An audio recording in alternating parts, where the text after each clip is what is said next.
بنات كتير بتيجي تشتكي ان شكلها مرهق وتعبان وعندها هالات سوداء. تعالي اقول لك انواع الهالات السوداء وعلاجها وازاي نحل المشكله. عندنا 4 انواع من الهالات السوداء، تعالي اقول لك ازاي نفرق بينهم وعلاج كل نوع فيهم.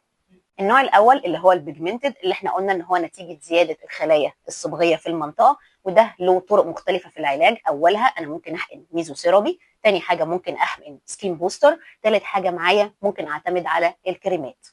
النوع الثاني اللي هو الفاسكولار، ودوت ليه نوع معين من انواع الليزر، ده بنسميه اللي هو البلس داي ليزر. ده بيشتغل على الشعيرات الدمويه الخفيفه اللي هي موجوده في منطقه محيط العين ويبدا يخفيها.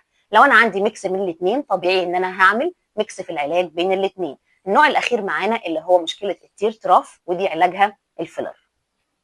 الهالات السوداء بتعالجيها مش بتخفيها. سيبوا لنا كومنت وهنرد على اي استفسار بخصوص المشكله. معاكم دكتوره اميره الشيمي، استشاري الامراض الجلديه والتجميل والليزر، بيوتيفول كلينك.